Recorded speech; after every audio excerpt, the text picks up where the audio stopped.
Bueno, si os parece bien, podemos dar comienzo a este último panel de este primer día del Congreso. Panel que, como podéis comprobar en los programas, versará, o tiene por título, una visión internacional actual de la democracia. Y nuestra primera panelista, es un honor tenerla aquí con nosotros, no solo porque es catedrática en esta casa, no solo porque es autora de una docena de libros y pues, más de 200 intervenciones en libros colectivos y en revistas especializadas en derecho constitucional, sino también porque es una de las mayores especialistas que viene trabajando desde hace muchísimos años sobre cuestiones relacionadas con los mecanismos de democracia directa. Yo tengo particularmente y lo personal muchísimas ganas de escucharla y la ponencia que ella va a impartir esta tarde, que tiene por título, es una pregunta, se pregunta: ¿fortalecen los institutos de democracia semidirecta la calidad democrática?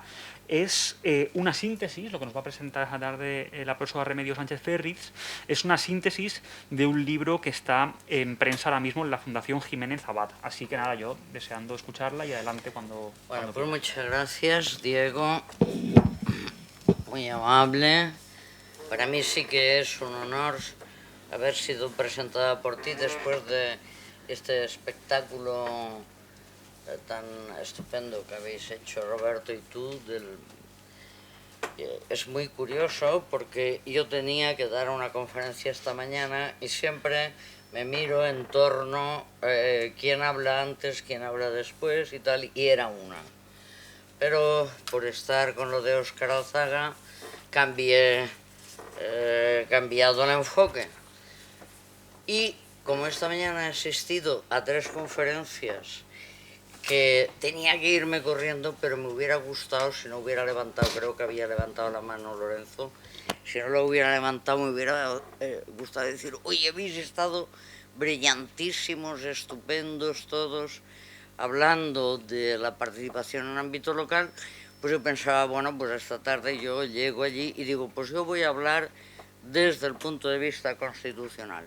Pero ahora oigo a Roberto ya y me han vuelto a cambiar el tema, porque ya lo han dicho ellos todo lo que yo tenía que decir de la participación desde el punto de vista constitucional.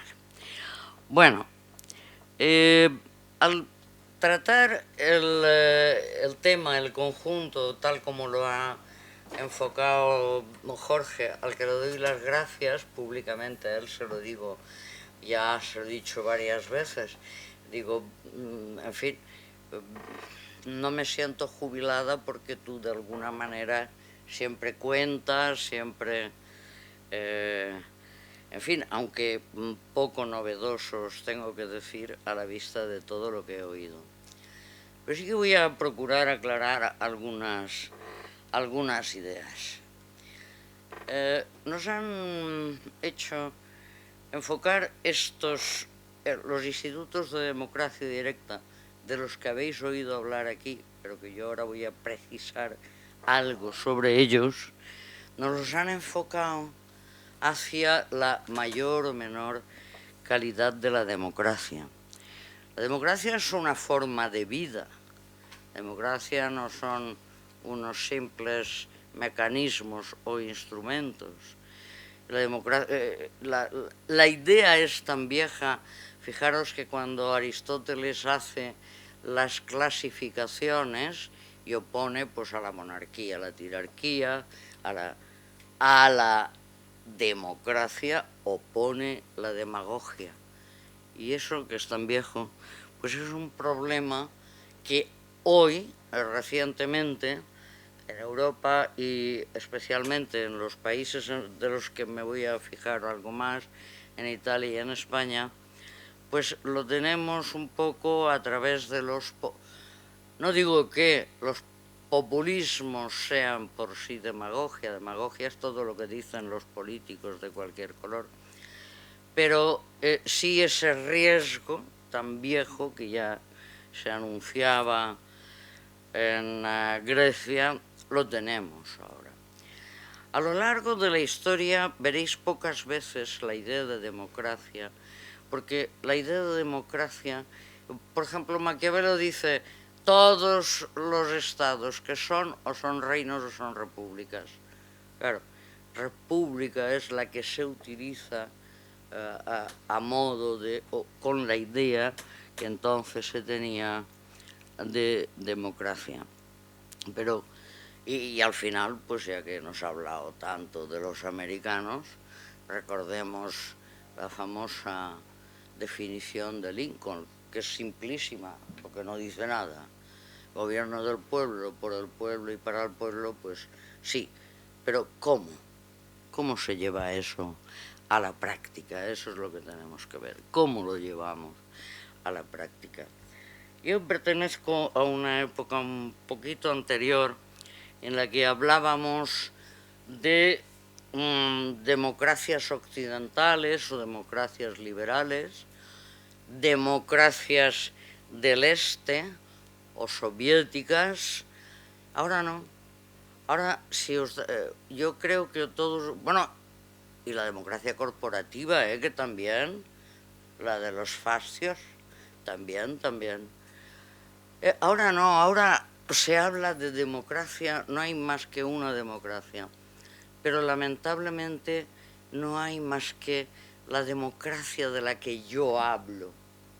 Solo es válida mi democracia. Ustedes oyen hablar al presidente del gobierno y dice, es que el PP está poniendo en peligro la democracia, no le pone adjetivos, y el PP dice, si es que la democracia hasta que este no se vaya, es decir, fíjense, de alguna manera se ha simplificado, pero eso es preocupante, se ha simplificado porque, claro, es que a partir del 89 todo cambia. No hemos, ustedes son muy jóvenes, pero no hemos sido conscientes de cómo toda la vida cambia. Por ejemplo, Virdo hace un estudio estupendo en los años 60. Bueno, el Tratado de Virdo no es un estudio, es una colección de marmodretos, pero en el tomo quinto que le dedica a los regímenes políticos y en especial a la democracia, él habla de algo que para mí sí que es importante. Él está contraponiendo las democracias del este y las democracias liberales, las nuestras. Bueno, nuestra no era tampoco aún entonces en España, pero bueno, las europeas. Y contrapone la democracia gobernante a la democracia gobernada. A mí me gusta mucho porque aunque sea un poquito antiguo, creo que nos sirve aún. ¿Cómo podemos participar en esa democracia gobernante? Pues a través de la participación. La participación es un término muy amplio. Y debo decir que yo voy a decir lo importante que es la participación, los institutos de la participación, cuando funcionan bien, para que la democracia sea de calidad o para que aumente la calidad de la democracia. Y sin embargo tengo que empezar por decirles que participación y democracia no son términos sinónimos. Una democracia no es solo algo donde yo les pongo a los alumnos y me temo, usted es italiano, usted quizás sí lo conoce, me temo que no lo conocéis, pero alguna vez lo podréis ver y os llamará la atención. Hay una película que es Una giornata particolare. Exacto. Ah, ¿la conoces? Hoy qué contenta me pones, Diego. Cada vez que hablas me pones más contenta. Una giornata particolare. Ahí se puede comprobar. Claro que los totalitarismos tienen participación y además a uña a caballo. A uña a caballo. Y referéndums. En España teníamos, yo no, porque ni como mujer ni como menor podía, pero quiero decir, no crean ustedes que la participación significa por sistema de democracia, sino que está muy, muy introducida en los totalitarismos. Hasta tal punto que yo voy a empezar ya con nuestra Constitución y voy a empezar por decir que nuestra Constitución tiene una regulación de lo más pacato, de lo más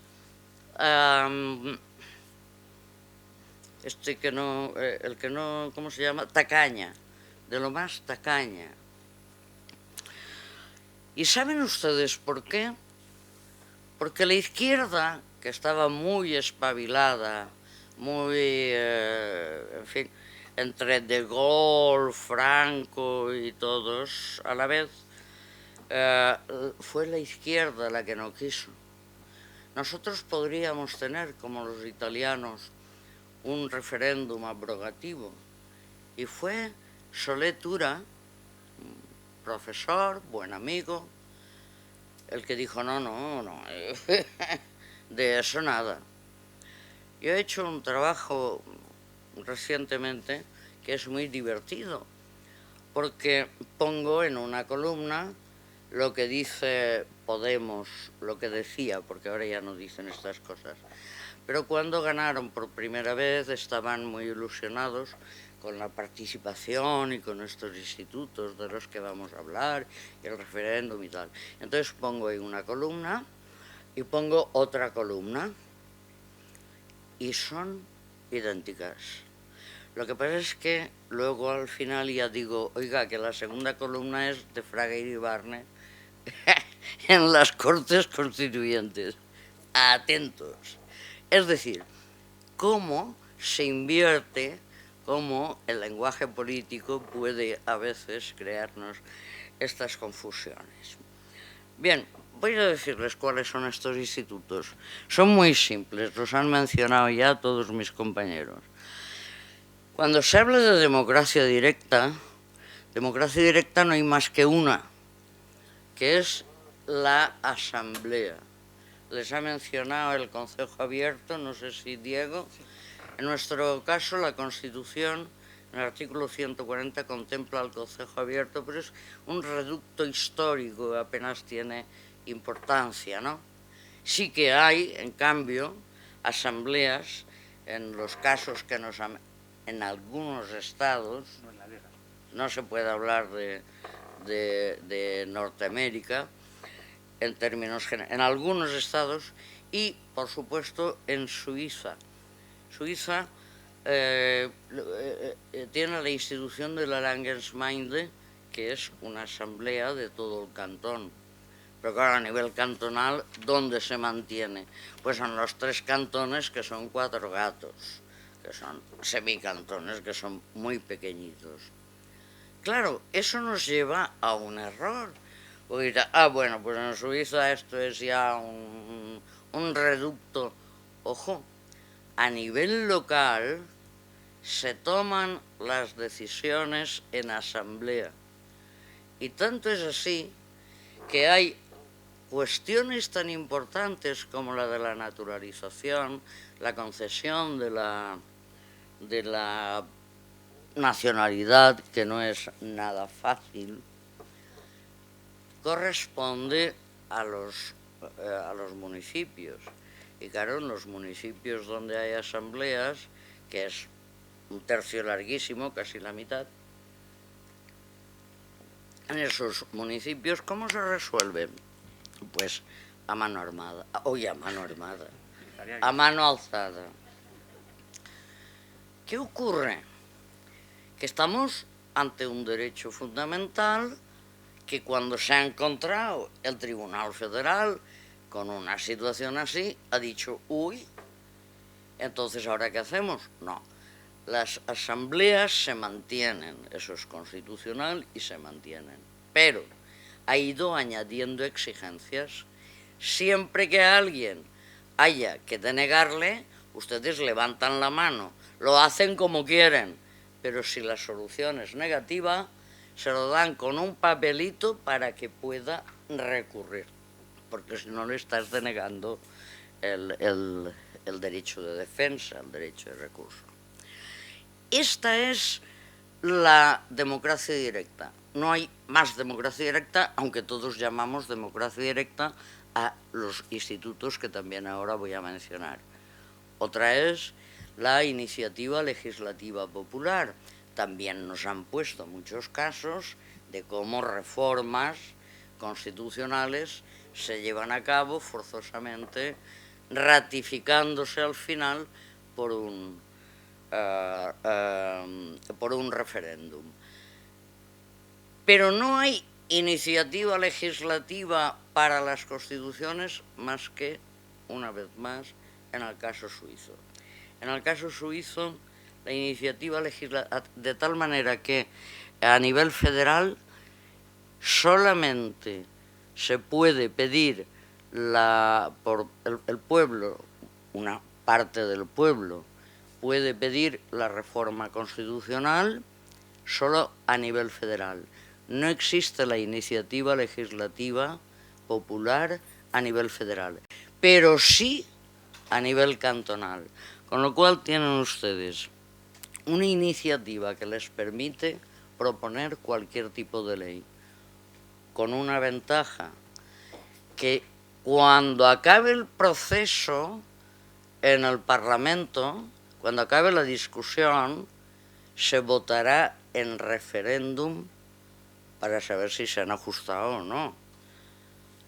Y ahora les pongo por contraposición nuestra iniciativa, bueno, nuestra democracia directa ya he dicho que no, que solo el Consejo, el Concejo, y que no tiene apenas interés. Nuestra iniciativa legislativa está reconocida. Se le piden nada menos que 500.000 firmas a quienes la quieran presentar. Está reconocida como una manera de iniciativa legislativa en el artículo 87. Pero ni siquiera es una iniciativa, es una propuesta. Solo cuando la mesa de la Cámara la toma en consideración pasa a ser iniciativa. Bueno, la han aceptado. ¿Y qué hacen luego? Pues lo que les dé la gana, porque no hay un referéndum al final. No hay la espada de Damocles que tienen las cámaras suizas, de que si tú puedes hacer lo que quieras, cambiarme lo que quieras, pero yo luego no te lo voy a pasar. Eso no existe entre nosotros. Les diré sobre el gran exitazo que llevamos ya 43 años, el gran exitazo, solo una iniciativa se ha aprobado en España y una en Cataluña que, como era de tauromaquia, no sé ni siquiera si vale la pena mencionarlo. Quiero decir que, por tanto, democracia directa ya saben lo que es. Democracia semidirecta, primero, la iniciativa legislativa popular. Segundo, el referéndum.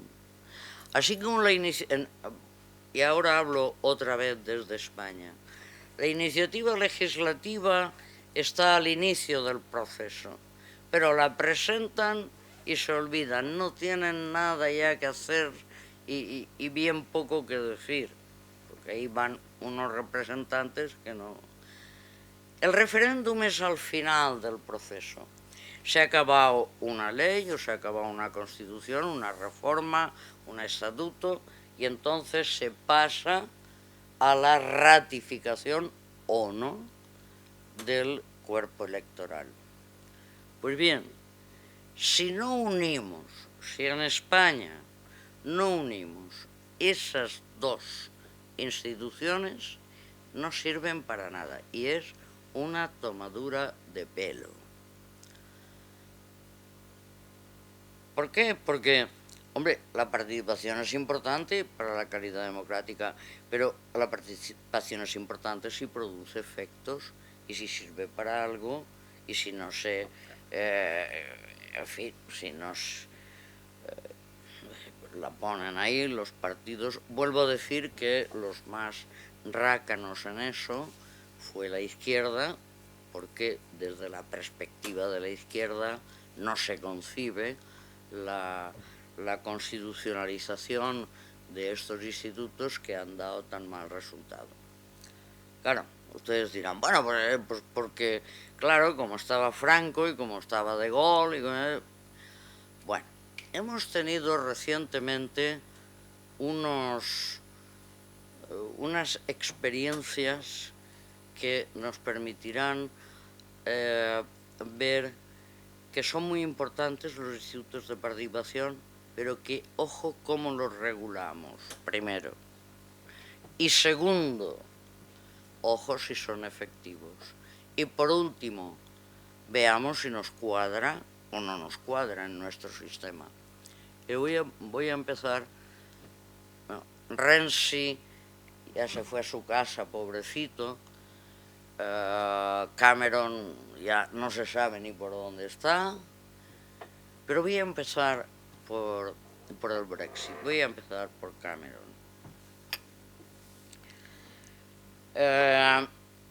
Cruz Villalón, que además de haber sido presidente del Tribunal Constitucional, el más joven que ha pasado por allí, es una buena cabeza, se puso a estudiar nuestra ley del 80 de las diversas modalidades de referéndum y, claro, y a medida que la leía como había quedado, se le abrían los ojos y alucinaba y alucinaba. Y él habla de su decepción cuando se dio cuenta que incluso el artículo 92, que no sirve para nada, que no tiene nada que ver con la democracia y nada que ver con el pueblo soberano, resulta que además también este referéndum consultivo quedaba totalmente en manos de los partidos. Digo, pues hemos hecho un pan como unas tortas. Y hace un estudio, a quien le interese este tema, yo se lo aconsejo la lectura, muy interesante, que dice, vamos a ver, los institutos y las categorías jurídicas también, pero sobre todo las instituciones, deben estar integradas en cada sistema. Mi maestro decía, es que no se pueden importar picas de Flandes, ¿no? Que es otra frase en este sentido. No se pueden trasladar las cosas porque son moda de un sitio a otro. Yo no sé si saben ustedes que en el famoso Brexit, pues resulta que para que en el ordenamiento jurídico británico se lo hayan tenido que tragar un poquito, digo jurídicamente, porque claro, popularmente ya estaba hecho el desastre, pues han tenido que dictarse 2 leyes por parte del Parlamento. ¿Pero cómo? Usted es presidente del gobierno de Su Majestad y no sabe que hay cosas que ni con referéndum ni son referéndum se pueden decidir, porque la soberanía parlamentaria es una característica de este sistema. Pues no lo sabían. Si es el problema que nosotros se propone la gente, los votamos y no estamos seguros de si distinguen entre la mano derecha y la izquierda, pero es igual. Fenómeno del Brexit ha partido totalmente a la sociedad británica. Algo parecido antes, un poquito antes pasó también con Tsipras y estuvo muy bien. Eso es también un poco de sainete, ¿verdad? Porque consiguió un referéndum para hacer lo contrario de lo que había propuesto que iba a hacer. Pues claro, si quería seguir en Europa, pues tenía que seguir. Y así sucesivamente. El último caso que menciono es el italiano. Esta era una reforma constitucional que a mí en algunos casos no me parecía nada mala. A mí lo de convertir el Senado en una especie de dieta, oye, pero si eso es ad referéndum. No les he dicho a ustedes lo que significa referéndum históricamente. Aprobar ad referéndum es lo que hacían cuando existía el mandato imperativo, es cuando hacían los representantes y lo aprobaban a falta de que sus mandantes, cuando fueran y se lo contaran, le dijeran, ah, pues mira, pues sí, lo has hecho bien. Pero bueno, no, es solo porque quería contarles ese detalle por ir clarificando conceptos y se me había olvidado. Pero, vamos a ver, la reforma no era tan mala.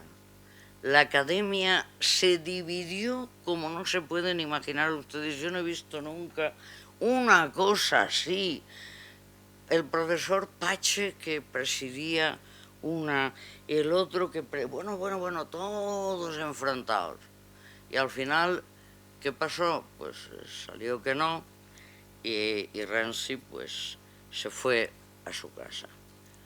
Pero en este caso, afortunadamente, lo que se rompió fue la academia, no la sociedad italiana. ¿Dónde está el defecto de este tercer caso que les estoy contando? En el uso plebiscitario. Eso es lo que no se puede hacer. Y por eso la izquierda no lo quería, porque se hace un uso plebiscitario.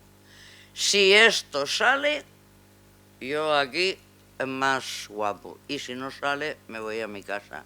Pues se va usted a su casa. Eso es un uso plebiscitario, un uso político.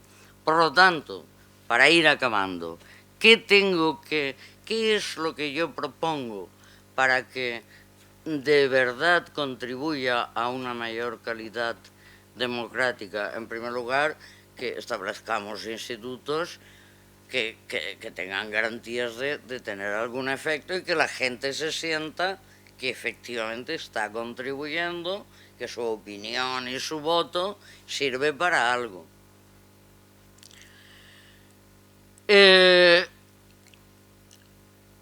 Segundo, que no olvidemos esa integración que he dicho antes. No es un puzzle donde simplemente se coloca y queda bonito. Han de interactuar los distintos sistemas. Y en este sentido, yo vuelvo ahora a ese principio de las democracias orientales, occidentales, y situándonos de nuevo en este ambiente europeo de las democracias liberales clásicas, pues Inglaterra, pues ya... Ah, bueno, otra cosa. Inglaterra no necesita referéndum. Inglaterra no necesitaba referéndum. No es que hayan tenido que limpiar toda aquella tontería, las cámaras con las leyes. Es que no lo necesita. Y esto lo explica muy bien Cruz Villalón. ¿Por qué? En Inglaterra hay dos grandes partidos, con un sistema mayoritario uninominal, que por tanto tiende al mantenimiento del statu quo bipartidista, sin perjuicio de que, pero en primer tercio, el Partido Liberal, porque luego haya salido un verde, pero los dos grandes partidos están ahí. Y está perfectamente institucionalizada la oposición. Por tanto, el partido que ha ganado las elecciones es el gobierno, forma el gobierno de su majestad. El que las ha perdido forma la leal oposición de su majestad. Por lo tanto, allí siempre tienen dos posibilidades, dos entre las que elegir. No hace falta un referéndum ni romper la sociedad. Tienen dos posibilidades.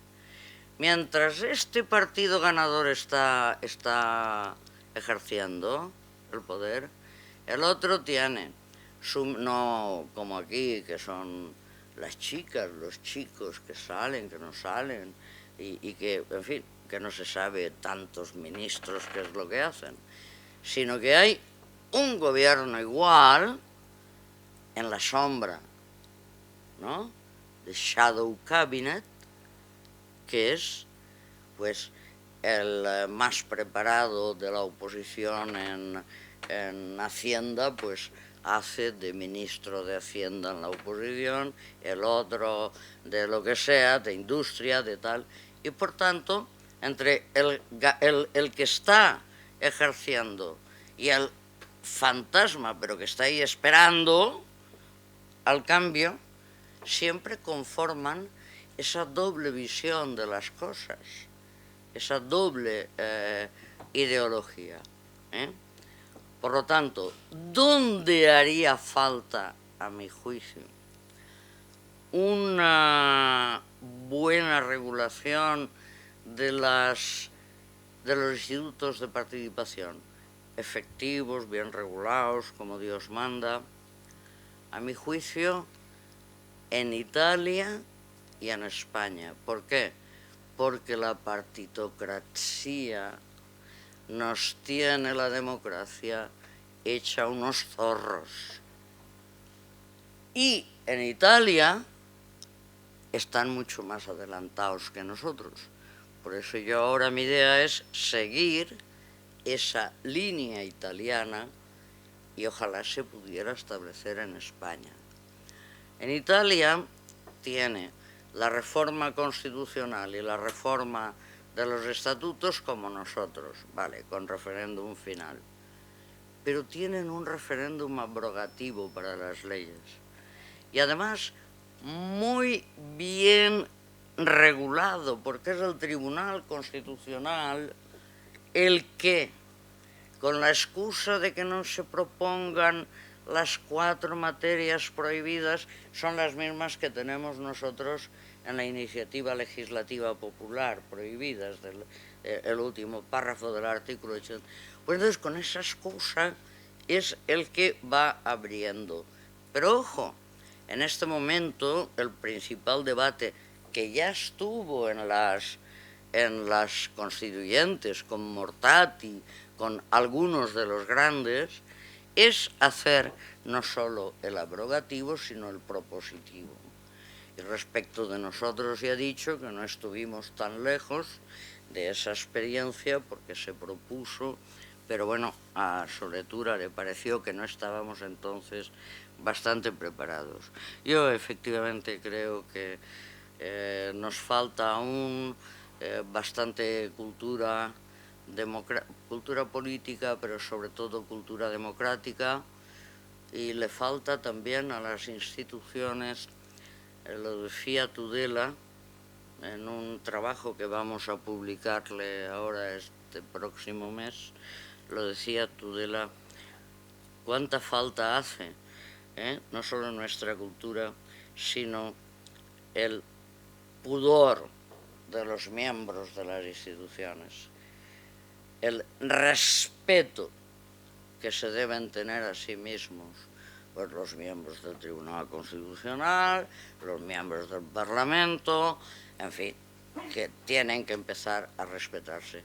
Y con esa base, que esta mañana también alguien la ponía de relieve, de la educación política y de la estima por la Constitución y por el sistema, pues yo creo que estamos ya en el camino de hacer algo mejor, ¿no? Muchas gracias.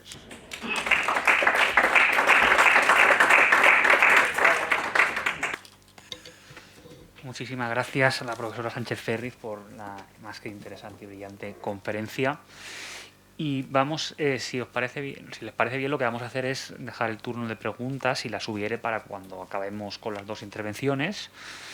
Y entonces vamos a dar paso ahora a la siguiente conferencia, que en este caso me toca presentar a Ferdinando Insaguine, que es doctor en Derecho por la Universidad de Palermo y también por esta misma universidad, por la Universidad de Valencia, que es autor de una monografía y de varios artículos en revistas sobre las implicaciones éticas y jurídicas respecto a la edición genética germinal, y también se ha dedicado a la investigación de la tensión existente entre derechos fundamentales en caso de vacunación obligatoria. Además, actualmente es colaborador de la Cátedra de Sociología de Derecho en Bari. La conferencia que va a tener a bien presentarnos el profesor Essaouine tiene por título Comités de expertos y democracia, un análisis desde la bioética y el bioderecho internacional. Así que muchísimas gracias, bienvenido y cuando quieras. Muchísimas gracias, Diego. Muchísimas gracias a los... ¿Hace falta el micrófono o estamos hablando sin micrófono? Ah, sí, vale.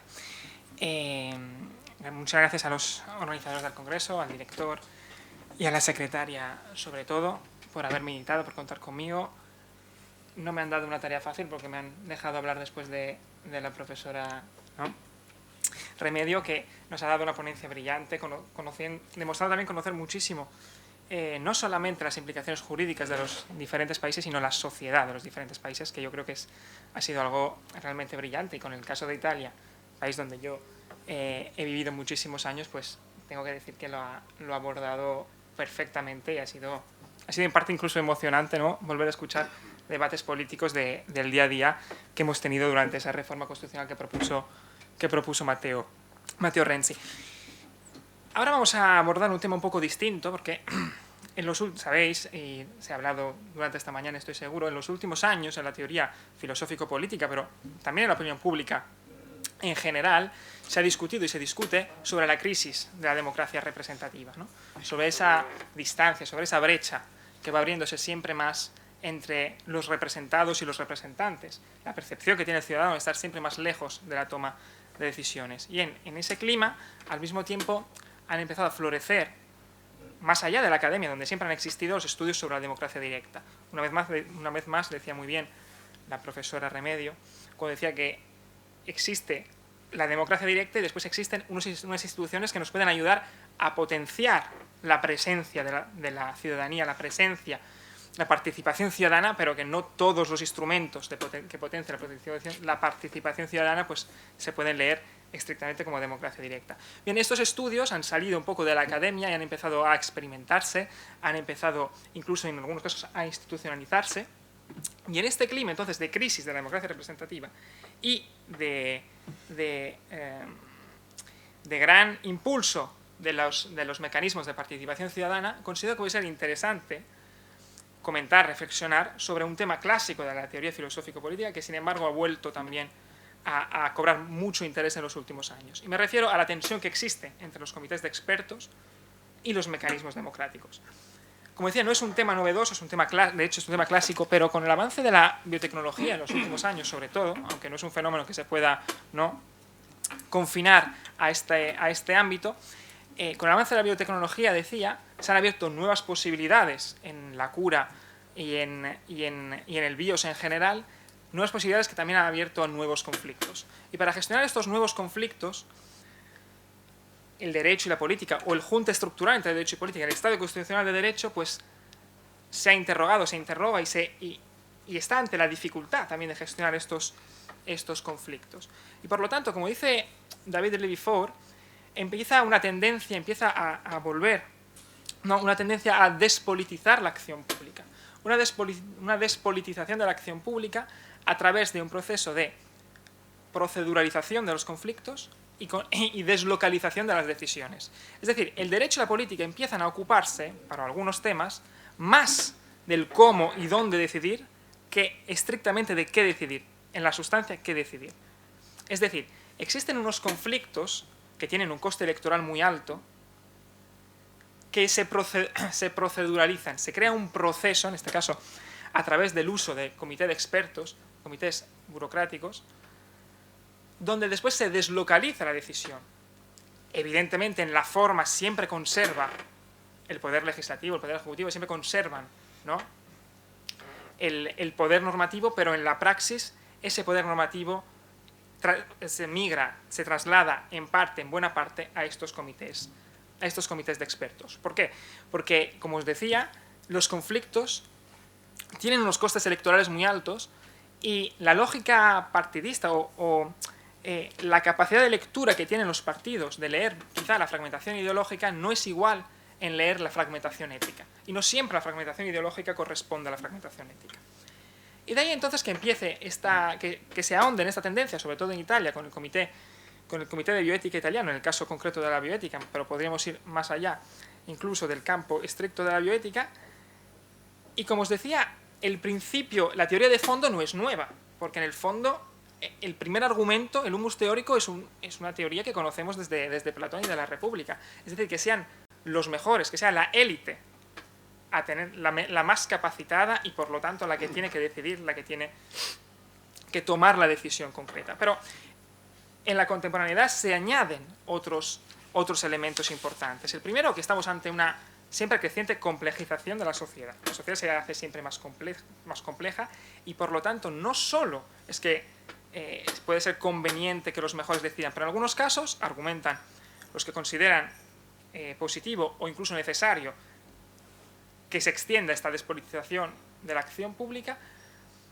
Es inevitable que decidan los expertos, porque no tiene la ciudadanía, mucho menos, pero tampoco los representantes de la ciudadanía, la capacidad técnica para poder decidir.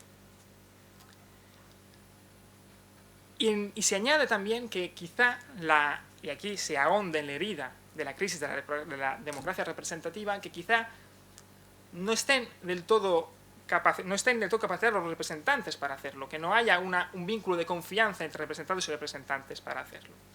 Bien, vamos a intentar poner un poco en discusión este planteamiento y ver un poco el lado oscuro que existe detrás de este planteamiento. Porque antes de todo, considerar que sea necesario que decidan los mejores porque son los que están capacitados para hacerlo, significa que se considera que exista realmente una única decisión correcta, que exista una decisión correcta, que las demás sean incorrectas o que sean menos correctas, menos buenas, pues sobre todo en el caso de las implicaciones éticas y jurídicas con la aplicación de las nuevas tecnologías, pues eso no es así. Existe una serie de posibilidades, existe una serie de posibles beneficios, existe una serie de posibles riesgos, y cuál sea la mejor o la peor, pues depende también de la sensibilidad del cuerpo social. Entonces, ¿qué está pasando? Que estamos diciendo que los más capacitados para determinar cuál es la mejor solución para un determinado cuerpo social es un comité que no tiene ninguna vinculación con el cuerpo social. Y esa es, yo creo, la primera paradoja importante de este sistema, y es algo sobre lo que hay que reflexionar. Pero no solamente eso. En el caso concreto de los comités de bioética, podemos decirlo también un comité puramente científico, ¿no? Si la decisión, ¿por qué yo hablo de decisión? Porque en lugar de emitir informes, o sea, de ejercer una función informativa, cognitiva, lo que se está emitiendo, lo que se está produciendo son unas recomendaciones. Más allá de la palabra informe o recomendación, el texto en sí es diferente, porque los comités de expertos nacen para masticar la información técnica y brindarla a la ciudadanía y a la Cámara de Representantes, pero no necesariamente para indicar cuál es la solución correcta. Se genera una expectativa en torno a estos comités que es difícil después de mantener. ¿Por qué es difícil de mantener? Porque, por ejemplo, en los comités de bioética, cuando la discusión migra de las asambleas del Parlamento y migra a un comité de expertos, en este caso expertos de bioética, cambia el circuito comunicativo. Ya no se comunica de forma jurídica, está comunicado de forma moral, ¿no? En un comité de bioética, por ejemplo. Bien, la comunicación moral tiene unos problemas a la hora de llegar a un acuerdo, a una posición única internamente al comité, porque no se comunica jurídicamente, se está comunicando a través de valores, y cuando se expresa pues, una posición a través de valores es una posición de principio mucho más difícil de negociar. Y además la moral no ha tenido ese proceso de institucionalización que ha tenido, por ejemplo, el derecho a través de los procesos constitucionales, donde principios, sensibilidades, incluso morales, se han transformado en principios jurídicos y ya hay un punto de partida, ya hay un acuerdo, ya se habla una misma lengua, o se debería hablar un mismo idioma dentro del Parlamento, ¿no? Entonces, no es cierto, no es necesariamente cierto que sean los más capacitados para determinar cuál es la mejor medida, y no es necesariamente cierto que lo hagan de forma más eficiente, porque tienen este tipo de problemas. Y en la práctica, por ejemplo, el Comité de Bioética italiano, en febrero de 2017, en el tema del que yo me he ocupado de forma mayoritaria, en el tema de edición genética germinal, emite una recomendación, no un informe, una recomendación, porque se propone recomendar al Parlamento y ya le vincula, no es jurídicamente vinculante, pero es en la praxis vinculante, ¿vale? pretende vincularle sobre el contenido de una medida a adoptar. Bien. Y emite esta recomendación que tiene varios puntos. Y uno de los puntos es sobre el uso que debería hacerse de los embriones sobrenumerarios para las investigaciones científicas, ¿no? Bien, pues después de 14 meses de trabajo, el Comité de Bioética emite la recomendación diciendo que según 10 componentes del Comité de Bioética habría que utilizar los embriones sobrenumerarios para la investigación científica, para la edición genética, y según la otra mitad de los componentes, no. ¿Eh? Es evidente de que se ha generado una decepción a la expectativa que se tenía de una dirección de la acción social.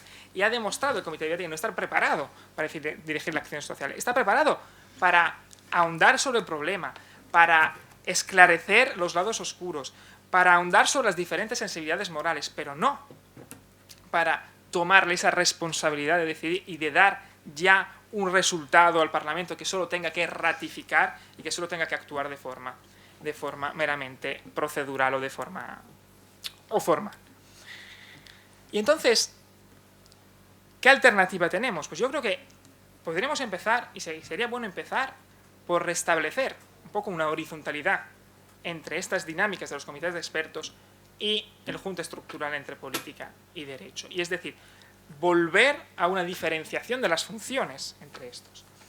Que vuelva a tener una función informativa, cognitiva, estos comités, pero que no tengan que emitir recomendaciones, que no tengan que indicar necesariamente cuál es la vía a seguir, que se tiene que, sin embargo, discutir dentro del Parlamento. Bien, esto para mí sería ya un avance importante en el tema de la bioética, pero no resolvería el problema que hemos anticipado al principio de esta intervención, que la democracia representativa está en crisis, que la percepción del ciudadano es de no sentirse involucrado en la toma de decisiones. Y entonces, quizá que tampoco las cámaras estén preparadas para entender cuál es la sensibilidad social hacia un cierto tema, y más con temas que son tan divisivos y tan importantes como los temas éticos. Entonces existe una tercera posibilidad que vuelve a potenciar estos comités, que quizá al escuchar esta ponencia podéis pensar que estoy en contra de los comités de bioética. Absolutamente no, son necesarios. Lo que yo considero es que no se le puede sobrecargar de unas funciones que no están capacitados para resolver. Pero sí que estarían capacitados, y lo han sido, por ejemplo, en Francia, para, además de una función informativa, ejercer una función de coordinación y de involucración, no sé si se puede decir en castellano involucración, ¿no? De involucrar la ciudadanía. En Francia, como sabéis, las leyes de bioética, que se aprobaron por primera vez en 1994, se tienen necesariamente que renovar cada cierto tiempo. Están establecidas así, fue una forma legislativa absolutamente novedosa y yo creo que ha dado sus frutos, porque obliga después a tomar, a adaptar, a repensar, a discutir de nuevo una política pública. Bien, y este proceso, ¿no?, de renovación, llamámoslo así, o de innovación de estas leyes, tiene como punto de partida el Comité de Bioética francés. Y en las renovaciones de 2009, pero sobre todo en la última, de 2018, en los Estados Generales de la Bioética, ha habido una participación intensa por parte de la ciudadanía. Y se ha institucionalizado la participación de la ciudadanía. ¿Por qué? No solamente se le ha involucrado en eventos en los que explicativos, divulgativos, sino que en el informe final del Comité Consultivo Nacional de Ética de Francia se han recogido 3 informes elaborados por comités ciudadanos. Así, el servicio que ha dado el Comité Consultivo Nacional de Ética en Francia ha sido un servicio evidentemente informativo, cognitivo, de ahondar en los aspectos técnicos, difícil de conocer y difícil de dominar, y también ha dado la posibilidad de conocer mejor, de forma más cercana, la sensibilidad social sobre estos temas. Bien, entonces, en definitiva, y para ya terminar, quizás sea importante que, más allá del nicho de los congresos de bioética y de la Academia de la Bioética, en congresos más, ¿no? Más cercanos al día a día de la democracia, se pueda tomar en consideración ahondar sobre estos temas, porque este también es un problema que impacta muchísimo en el día a día y que, en lugar de acortar esa distancia en la percepción del ciudadano entre la toma de decisiones y la población, la alarga. Nada, muchas gracias a todos.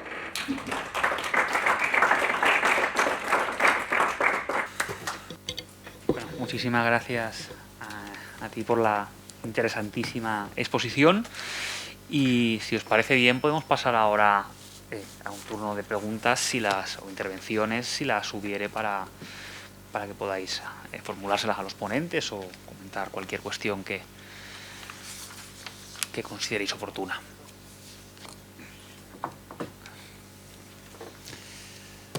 ¿Hay alguien? Jorge, profesor Castellanos. Yo animo también a los asistentes, si hay cualquier duda respecto al punto de vista político, la charla de la profesora Remedios Sánchez Ferri, cuando yo explique ese tema no estaré ni a 10 años luz de cómo lo ha explicado ella, de manera que si tienen cualquier tipo de duda, aprovechense y ella se lo aclarará. Yo quería felicitar a ambos ponentes desde la perspectiva de Ferdinando, viniendo de la filosofía del derecho, por supuesto, con la cuestión de los comités de bioética también, lo que trataba es de reducir esa mediatización respecto del ámbito de la política, es decir, esa traducción del lenguaje técnico complejo a la ciudadanía es una cuestión muy importante para efectivamente abrir a lo mayor posible la ciudadanía, a la participación política, y la vinculación con la participación ciudadana es obvia. Y claro, esa crítica latente en cuanto a que si la labor va más allá de la traducción, sino a la significación respecto a la decisión correcta, obviamente las bases sólidas de la democracia en ese sentido se tambalean, porque no se abre la ciudadanía, no se le traduce un lenguaje técnico o un lenguaje llano para que pueda participar, sino simplemente se le dice lo que es lo correcto y lo que no. Que en esa visión, por supuesto, coincido plenamente. Y de la profesora Remedios Sánchez Ferri ya les decía, toda la cuestión de la participación política que veremos en la materia, de cuanto al derecho fundamental del artículo 23, todas las posibilidades de democracia directa, de democracia semidirecta, el ámbito únicamente restringido de democracia directa, que solo existe realmente en el concepto abierto, los elementos tienen un componente semidirecto porque deben pasar el filtro de las cámaras respectivas. Todo eso, la crítica subyacente en cuanto a las pocas posibilidades participativas reales que aparecen en la Constitución, la persona Remedios Sánchez Ferri les ha hecho una explicación magistral de no solamente qué es lo que hay, sino por qué es así y cuál es la trayectoria histórica que hay conducido hasta esta situación. Así que, más que una pregunta, quería hacer esa reflexión para decir que de las notas que han tomado y de aquello que hayan aprendido hoy, pues yo creo que han sido afortunados en este sentido por poder asistir a estas charlas, y les animo, si tienen cualquier duda o cualquier cuestión, aprovechen esta ocasión porque es inmejorable. Desde mi punto de vista, felicitarles a ambos. Si no tienen dudas, me he pensado yo que eran de segundo y estaban... Pero hay algo que sí que no deben olvidar, y es que si ven la prensa, la radio, hablan de muchas consultas populares. Yo, por ejemplo, en Cataluña, y luego verán que en alguna ocasión un órgano importante, como pueda ser, yo que sé, el Tribunal Supremo o el Tribunal Constitucional, oirán ustedes que dicen consulta referendaria, consulta no referendaria. Uy, ¿pero esto qué es? Y es que hay algo que tienen que tener muy claro. Ahora después, si lo encuentro, porque no sé si lo encontraré de casualidad, les leeré una cosita del año 2015, del Tribunal Constitucional, que me parece que es lo más importante que ustedes deben recordar para que a la hora del examen no se vayan a equivocar. Miren, cuando se habla de referéndum de verdad, yo digo que en España no hay un referéndum popular porque no puede proponerlo el pueblo, como sí que lo hay en otros países, no puede proponerlo.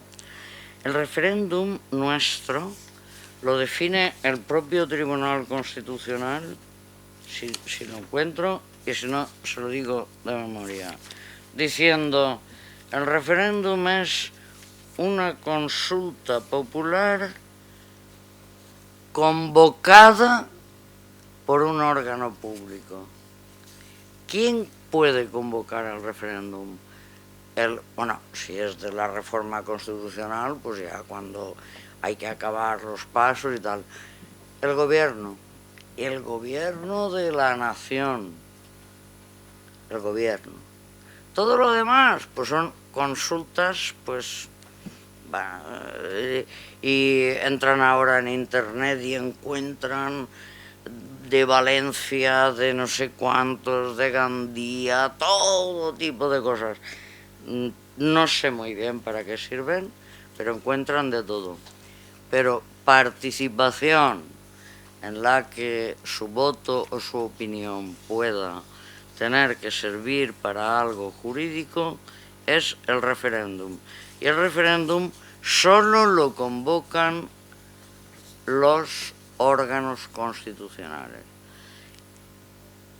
El referéndum del 92, que es consultivo, que quiere decir que no obliga a nadie, solo hemos tenido dos. Yo no voté, en el de la OTAN no voté, estaba fuera. Pero bueno, era una cosa un poco esperpéntica, porque, hombre, Felipe González, y ya entonces era hombre de Estado, luego ha ido madurando más, pero ya entonces lo era. Pues resulta que en la campaña electoral ellos habían dicho que no a la OTAN, que no a la OTAN, ya saben ustedes, no a los americanos, no. Pero luego, claro, se vio, en fin, tenía aquí la corbata puesta, ¿verdad? Y decía, tengo que desmentirme a mí mismo, y se desmintió, y de hecho pidió el sí a la OTAN. Estas son las cosas raras que pasan, porque claro, un artículo 92 con un referéndum a un nivel estatal y que después, caso de que salga sí o no, sea solo consultivo, pero esto qué broma es. Es que no sé cómo utiliza la gente el lenguaje, pero ahí, en fin, nos hace mucha falta Arniches. Ahora les voy a decir lo que el Tribunal Constitucional en el 2015 dice. Estas iniciativas populares, la prevista en la Constitución y las que lo han sido en los estatutos de autonomía, no son, a diferencia del referéndum, cauce para la manifestación directa, excepcional en nuestro derecho de la voluntad popular, sino un instrumento que una fracción del electorado propicia un pronunciamiento de los representantes del pueblo. Ello justifica que no podría haber una regulación referendaria sin ley orgánica y que en cambio esta no sea necesaria para la iniciativa legislativa. Estos son pequeños detalles, pero sí que ustedes tienen que tener en cuenta para luego ligar toda la asignatura con los diversos derechos y sobre todo con las garantías, ¿no?, de los derechos. Pues esa es para mí, vamos, lo que me parece que tienen que tener claro. El referéndum es tal cuando se pone en marcha todo el cuerpo electoral, con los censos, todo, como si fueran las elecciones generales. Y aquí en España, de verdad, referéndum, no hay otro. Luego están, pues eso, pues las consultas, los no sé qué, las fiestas populares y todas esas cosas. Pero poco más, No sé si les he aclarado o no. Otra cosa no, pero clara, desde luego que otra cosa no, pero clara, desde luego que siempre que es. O sea, que yo creo que ha quedado clara su posición sobre el referéndum. Pues muchas gracias. Esta es una de las sentencias el tribunal empezó cuando en Cataluña se empezó con todas estas, claro, luego ya pues ha habido de todos los colores. Una ley en Baleares también que pretendía hacer el juego con lo de no referendaria. Sí, pero fíjate, esa ley tiene una cosa interesante. Si la aplican bien, esa ley de Baleares tiene interés. Y es que si el pleno del ayuntamiento aprueba esta consulta, no sé cómo era, si la consulta se gana y está convocada por el pleno del ayuntamiento, obliga al pleno. Bueno, le obliga, como decía muy bien nuestro compañero, moralmente, porque no podrá ser nunca una decisión popular que vaya contra el ordenamiento jurídico. Cosa que en cambio sí que pueden hacer en Suiza porque ya lo han visto ustedes, ¿no? O sea, bueno, queremos minaretes, pues mira, no. Luego vienen los jueces y dicen, pero oiga, la libertad religiosa, no sé, pero ¿cómo le dan la nacionalidad a los europeos y a unos pobres que vienen de ahí, no sé cuántos se la niegan? No, y luego ya están ahí los tribunales que arreglan un poquito la cosa. Pero tener voz y voto, es así. A ver, queremos que nos bajen los impuestos y que nos suban el sueldo, y los suizos dicen no.